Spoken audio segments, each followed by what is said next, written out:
교재 35쪽을 읽겠습니다. 18장은 공동체 훈화로 알려진 본문으로서 하나님의 백성들의 대인관계가 어떠해야 하는지를 잘 가르쳐 줍니다.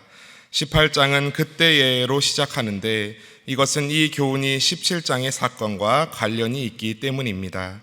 17장에서 예수님은 베드로, 야고보, 요한 이 세 제자만 데리고 변화산에 올라가셔서 변모하셨는데 이 사건은 제자들 사이에 누가 크냐라는 문제를 유발할 수 있었습니다. 예수님은 천국에서 누가 크냐로 논쟁하는 제자들에게 그런 식의 교만한 태도는 천국에서의 큰 인물은커녕 천국 안으로 들어가지도 못하게 하는 죄라고 말씀하시며 천국의 공동체 윤리를 가르쳐 주십니다. 그렇게 천국에서 큰 자는 어린아이 같으며 용서에 대해 깊은 이해가 있는 사람임을 가르쳐 줍니다. 오늘 본문 말씀을 보시면 이제 제자들은 예수님께서 메시아이시며 또한 그의 왕국이 영광스럽게 임할 것을 확신하고 있는 것 같습니다. 16장에서 주는 그리스도시요 살아계신 하나님의 아들이시니이다 고백한 베드로의 고백, 그리고 17장에서 변화산에서 그 얼굴이 해같이 빛나며 옷이 빛과 같이 영광스럽게 변모하신 주님의 모습을 보면서 제자들이 어떤 생각이 들었을까요? 저 같아도 내가 제대로 알아보았다, 이분이 메시아시다, 속된 말로 표현하자면 라인 제대로 탔구나, 줄 제대로 잡았다, 이런 생각이 들지 않았겠습니까? 예수님으로 인하여 하나님의 나라가 이 땅에 강력하게 임할 때에 제자들의 생각으로는 로마를 쫓아내고 독립왕국을 이루며 그 왕국에서 예수님은 왕 되시고 가장 가까운 아끼시던 제자들이었던 자신들은 한 자리씩 차지하겠구나 생각했을 것입니다. 어쩌면 오늘 말씀과 함께 내용처럼 베드로와 야고보와 요한이 변화산에 따라갔다 온 사건이 이 문제를 더 촉발했을지도 모릅니다.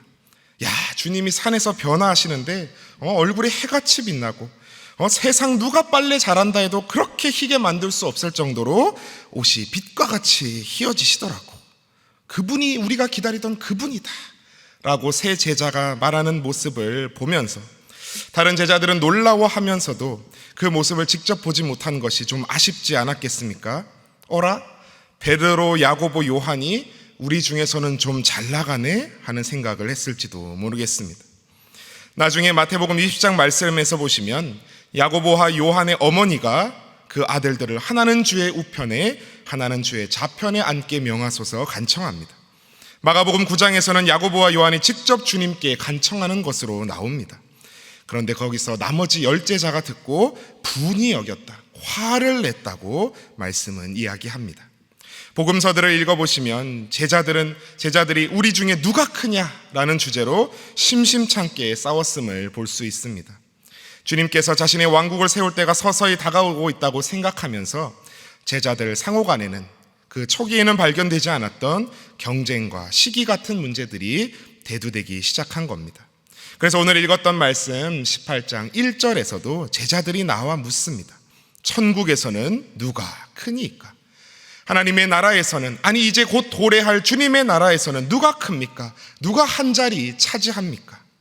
어제 담임 목사님께서 설교하셨지만 변화산에서 그렇게 영광 받으시고도 그 영광을 제자들과 온 만방에 전파라 하시지도 않고 초막셋을 짓고 여기에 있고 싶다던 베드로에게 그래라 하신 것도 아니고 산에서 내려오셔서 일상으로 낮아지셔서 자신이 죽음의 길을 가야 할 것을 말씀하신 주님 앞에서 제자들이 벌인 짓입니다. 예수님께서 아직도 너희가 멀었구나 안타까우셨을지도 모르겠습니다. 그래서 주님이 제자들에게, 그리고 제자된 오늘 우리에게 말씀하십니다. 다 같이 오늘 본문 3절에서 4절 말씀을 함께 읽겠습니다. 3절에서 4절 말씀입니다. 시작. 이르시되 진실로 너희에게 이르노니 너희가 돌이켜 어린아이들과 같이 되지 아니하면 결단코 천국에 들어가지 못하리라. 그러므로 누구든지 이 어린아이와 같이 자기를 낮추는 사람이 천국에서 큰 자니라. 아멘. 오늘 첫 번째 기도 제목은 언제나 겸손한 자가 되게 하소서 기도하시겠습니다. 언제나 겸손한 자가 되게 하소서. 주님은 천국은 어린아이와 같은 자만이 들어갈 수 있으며 또한 어린아이처럼 자기를 낮추는 자가 천국에서 큰 자임을 교훈하셨습니다. 겸손이 천국 백성들에게 요구되는 필수적 덕목임을 가르치신 것입니다. 주님도 이 땅에 온 것은 섬김을 받으려 함이 아니라 섬기러 오셨다 친히 말씀하셨습니다. 그 주님의 모습과 같이 겸손히 남을 섬길 줄 아는 자가 하나님 나라에서 큰 자라고 말씀하십니다. 그러면서 주님을 믿는 작은 자 하나를 실족해 하면 차라리 연자 맷돌을 그 목에 매어 깊은 바다에 빠뜨려지는 것이 낫다고 강하게 말씀하십니다. 교만한 사람은 다른 사람을 실족시키기 쉽습니다. 교회에서도 믿음이 작은 사람을, 작은 이들을 실족하게 하는 것은 믿음이 작은 자가 아닌 경우가 많습니다. 교만한 모습을 보일 때에, 내가 교만한 모습을 보일 때에 다른 이들을 넘어지게 할 때가 많음을 봅니다. 겸손의 자세로 타인을 존중하며 소중히 대해야 함을 주님께서는 강조하십니다. 그리고 그것이 하나님의 마음이심을 알려주십니다. 오늘 본문 12절에 보시면 양 100마리를 가진 한 사람의 비유를 들려주십니다. 어떤 사람이 양 100마리가 있는데 한 마리를 잃은 겁니다. 그런 99마리를 산에 두고 가서 길 잃은 그 양을 찾지 않겠냐 말씀하십니다. 어떤 사람은 말합니다. 그거 어리석은 짓 아니냐고. 99마리를 지키고 있어야지 괜히 한 마리 그거 찾으러 갔다가 나머지 99마리 1위가 나타나면 어떡하냐고, 그 99마리 다 잃어버리면 어떡하냐고 숫자적으로 계산하는 사람이 있습니다. 근데 이 비유는 그런 의미로 주님이 말씀하신 게 결코 아니지요. 잃어버린 한 마리, 그 작은 자, 믿음이 약한 자, 그 잃어버린 영혼을 찾아 돌아왔을 때 너무나도 기뻐하시는 하늘 아버지 하나님의 마음을 가르치신 것입니다. 오늘 사랑하는 신일의 모든 성도님들도 교회 안에서, 가정에서, 처한 모든 곳에서 항상 겸손하시며 세상에 잃어버린 영혼들을, 작은 자들을 실족해 하지 않고 목자 되신 주님께 나오게 하시는 귀한 성도님들 다 되시기 바랍니다. 오늘 두 번째 기도 제목은 죄를 미워하되 사람은 미워하지 않게 하소서 기도하겠습니다. 죄를 미워하되 사람은 미워하지 않게 하소서. 다 같이 오늘 본문 15절 말씀을 함께 읽겠습니다. 15절 말씀입니다. 시작. 내 형제가 죄를 범하거든 가서 너와 그 사람만 상대하여 권고하라. 만일 들으면 내가 내 형제를 얻은 것이요. 아멘. 오늘 말씀 15절에서 20절 말씀은 다른 사람이, 다른 이가, 형제가 여러분에게 범죄했을 때 그 처리하는 그 방법에 관한, 처리책에 관한 말씀입니다. 주님께서는 그 범죄한 형제와 단둘이 만나서 회개를 먼저 권면하라 하셨습니다. 만일 그것을 듣지 않으면 2단계로 두세 증인과 함께 가서 재차 권면하라고 말씀하십니다. 근데 그래도 듣지 않으면 3단계로 교회에 공식적으로 알리라고 하십니다. 만일 교회의 공식적 권면조차 듣지 않으면 불신자처럼 여기라고 명하십니다. 근데 이 말씀의 초점은 형제의 범죄에 대한 공식적 행정적 절차를 밝히는 것에 있는 것이 결코 아닙니다. 오늘 17절 말씀에 이방인과 세리와 같이 여기라는 말에 꽂히시는 분도 계셔서 이제 세 번째 내 말 안 들으면 너는 그저 이방인이다 이렇게 말씀하시는 분들도 계시는데, 여기서 중요한 것은 범죄에 대한 치리를 행사함에 있어서도 매우 신중하고도 사랑에 기초하여 행하라는 주님의 권고인 것입니다. 주님께서 이렇게 말씀하시지 않습니까? 먼저 당사자만 가서 1대1로 부끄럽지 않게 가서 권고해라. 그리고 들으면 너가 너의 형제를 얻은 것이다 말씀하십니다. 그리고 재차 증인들로 또 교회로 권고케 하시죠. 앞서 들었던 그 71마리의 양의 비유와 같이 소자 한 사람도, 이 사람도, 범죄한 사람마저도 잃어버리지 않으려 하시는 것이, 회개케 하려 하시는 것이 하나님의 뜻임을 보여줍니다. 18절 말씀을 보시면 너희가 땅에서 매면 하늘에서도 매일 것이요 무엇이든지 땅에서 풀면 하늘에서도 풀리리라. 우리의 관계를, 이웃과의 관계를 매고 억박하고 속박하는 것이 아니라 풀고 화해하고 화평하는 것이 하나님께서 기뻐하시는 것이요, 그렇게 하실 때 하늘에서도 기뻐하시며 풀어주시리라는 사실을 말씀하고 계십니다. 우리 사랑하는 신일의 모든 성도님들도 먼저 주님 앞에 나와 예배하시기 전에 형제와 화목하고 화평하고 사랑으로 끌어안을 수 있는 귀한 주님의 아들, 딸들 다 되시기를 축복합니다. 오늘 마지막 세 번째 기도 제목은 형제를 용서할 줄 아는 자 되게 하소서라고 기도하시겠습니다. 형제를 용서할 줄 아는 자 되게 하소서. 오늘 말씀 22절 말씀을 함께 읽으시겠습니다.